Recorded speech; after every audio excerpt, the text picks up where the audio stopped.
विश्व भर में हर साल 4 फरवरी को विश्व कैंसर दिवस मनाया जाता है। साल 1933 में इस दिन को मनाने की शुरुआत हुई थी और इसके पीछे ये उद्देश्य रहता है कि लोगों को इस बीमारी और इससे बचने के तरीकों को लेकर जागरूक किया जा सके। विश्व कैंसर दिवस के अवसर पर द नेशन टाइम्स आप सभी दर्शकों से यही अनुरोध करता है कि आप सभी कैंसर जैसी भयावह बीमारी के प्रति सजग रहें और सचेत रहें। इसी संदर्भ में हमने हिसार के प्रमुख कैंसर चिकित्सकों से बातचीत की, जो आपको सुनवाएंगे। इसके अलावा शहर की अन्य खबरों पर भी डालेंगे एक नजर। आप बने रहिए द नेशन टाइम्स के साथ। सबसे पहले बात करते हैं अमेरिकन ऑन्कोलॉजी कैंसर सेंटर और Sarvodaya multi speciality and cancer hospital की। यहाँ के कैंसर विशेषज्ञ डॉक्टर मोहन लाल इसके अलग अलग पहलुओं पर जानकारी दे रहे हैं। जैसा कि आप सब लोग जानते हो, आज वर्ल्ड कैंसर डे है। उसके उपलक्ष्य में हमने एक जो है ना कैंसर स्क्रीनिंग कैंप लगाया है। सो उसी के रिगार्डिंग हम अवेयर कर रहे हैं पेशेंट्स को और जनरल पब्लिक को कि आप अपनी जो बॉडी है उसमें आने वाले चेंजेस के प्रति सचेत रहें, ताकि अर्ली स्टेज में कैंसर को डिटेक्ट कर सकें और मैक्सिमम संभावनाएं जिसमें कैंसर के क्योर होने की होती हैं। जी डॉक्टर साहब, प्रमुख कारण क्या मानते हैं आज के दौर में जो कैंसर लगातार बढ़ रहा है, इसके क्या कारण, प्रमुख कारण क्या है? प्रमुख कारण जनरली जो है, एक तो ये है कि हमारा जो लाइफस्टाइल जो है वो काफ़ी चेंज हो चुका है। थोड़ा वेस्टर्नाइज्ड लाइफस्टाइल है, इसकी वजह से फीमेल्स में जैसे ब्रेस्ट कैंसर है, ओवेरियन कैंसर है, और मेल्स के अंदर भी जैसे स्मोकिंग और अल्कोहल ज़्यादा मात्रा में यूज करने की वजह से जो है ओरल कैंसर और लंग्स के कैंसर बढ़ रहे हैं।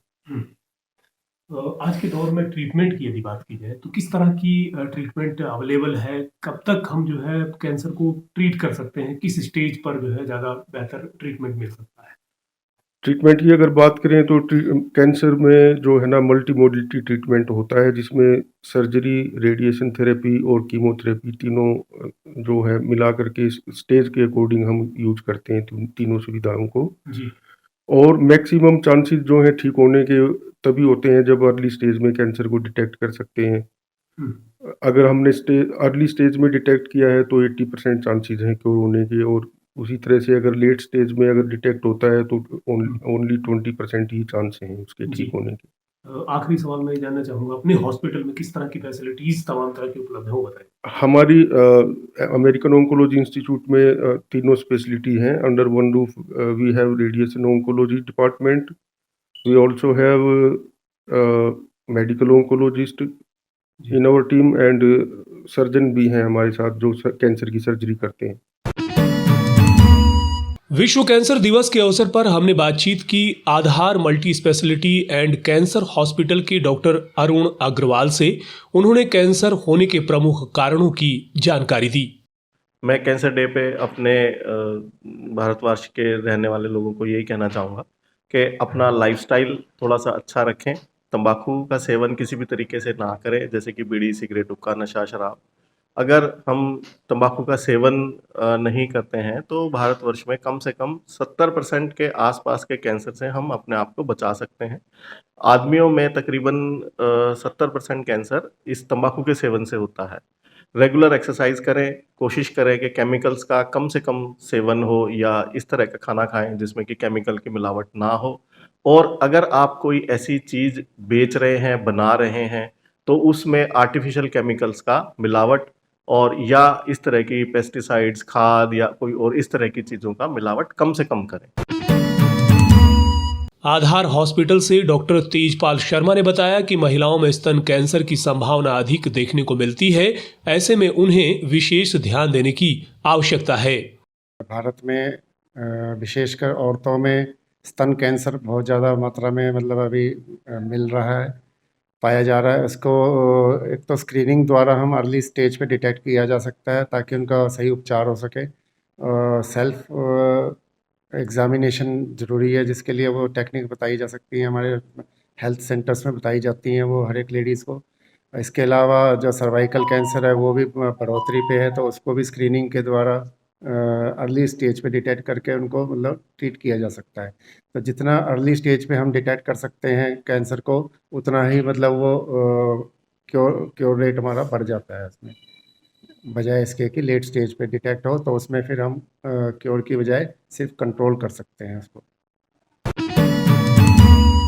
हिसार के मंगलम लैब के प्रबंध निदेशक डॉक्टर GR गुप्ता ने बताया कि बदलते दौर के साथ कैंसर की समस्याएं ज्यादा देखने को मिल रही हैं। यदि शरीर में किसी भी प्रकार की गांठ हो, यदि उसमें दर्द नहीं भी है, तो भी आपको जांच जरूर करवानी चाहिए।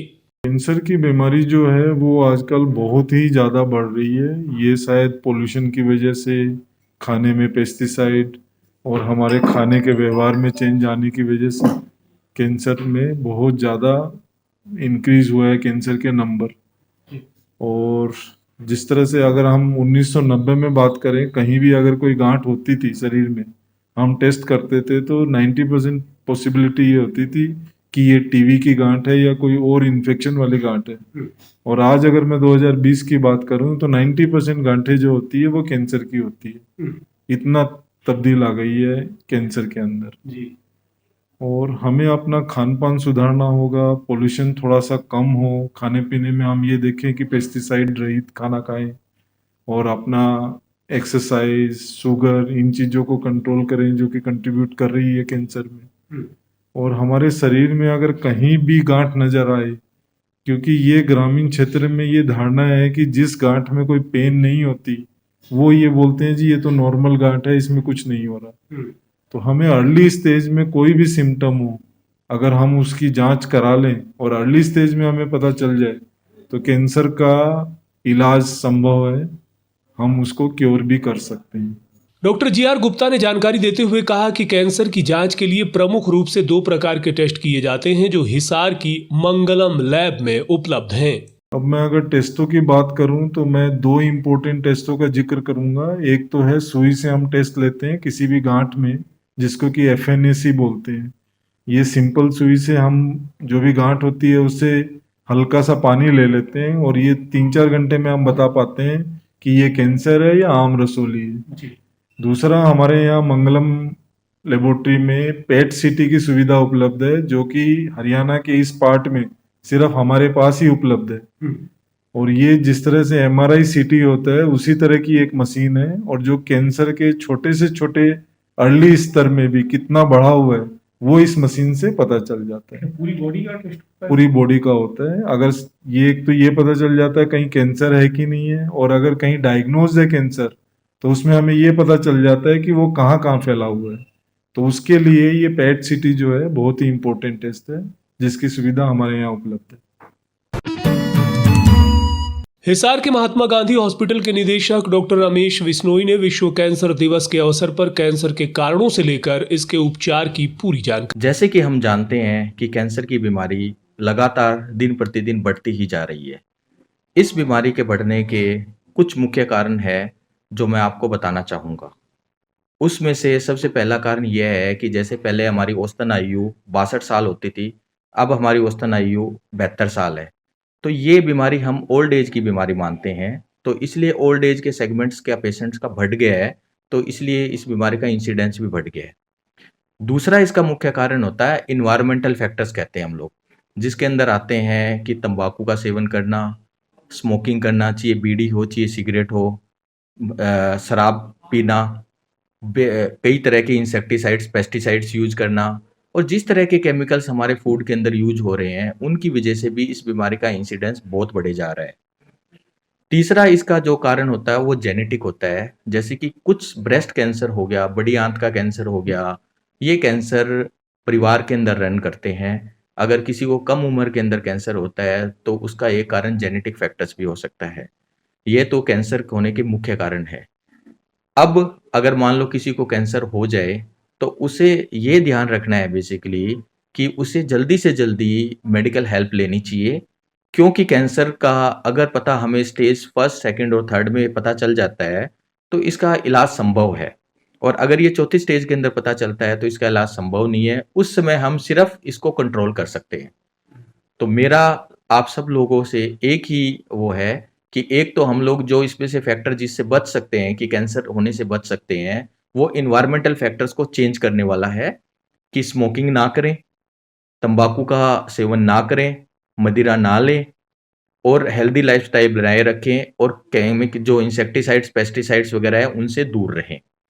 दूसरा, अगर किसी को ये बीमारी हो जाती है तो उसे तुरंत हेल्प के लिए, मेडिकल हेल्प के लिए स्पेशलिस्ट के पास जाना चाहिए ताकि ये बीमारी जल्दी से जल्दी पता लगाया जा सके और इसका अर्ली स्टेज के अंदर इलाज हो सके, जो कि कम से कम प्रणाली से हो सकता है अकेले सर्जरी से, रेडियोथेरेपी से इसका इलाज हो जाए तो हमें सक्सेस रेट भी ज़्यादा मिलेगी।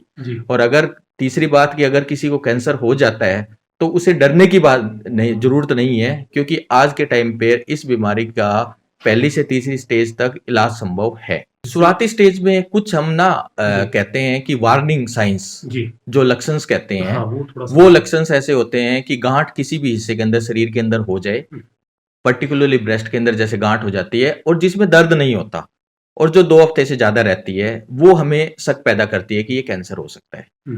दूसरा, अगर किसी को खांसी आ रही है, 2 हफ्ते में रूटीन ट्रीटमेंट में ठीक नहीं हो रही है, तो एक ये कैंसर का लक्षण हो सकता है। ब्लीडिंग कहीं से भी आना चाहिए, मुंह से आना चाहिए, पेशाब में आना चाहिए, स्टूल में आना, ये एक वार्निंग साइन होता है, कैंसर हो सकती है। चौथा, अगर किसी को लंबे समय तक सिर दर्द रहता है तो उसको ब्रेन ट्यूमर हो सकता है। पांचवा, अगर किसी को छाला बना हुआ है, चाहिए चमड़ी पे बना हुआ है, चाहिए मुंह पे बना हुआ है, कहीं पे भी बना हुआ है, 2 हफ्ते के रूटीन ट्रीटमेंट से वो ठीक नहीं हो रहा है, तो उसको भी कैंसर हो सकता है। और अगर किसी आदमी को 2 से 3 हफ्ते से ज्यादा कॉन्स्टिपेशन रहता है तो वो भी एक लक्षण होता है कि उसको बड़ी आंत का कैंसर हो सकता है। बहुत बहुत शुक्रिया sir, thank you. Thank you.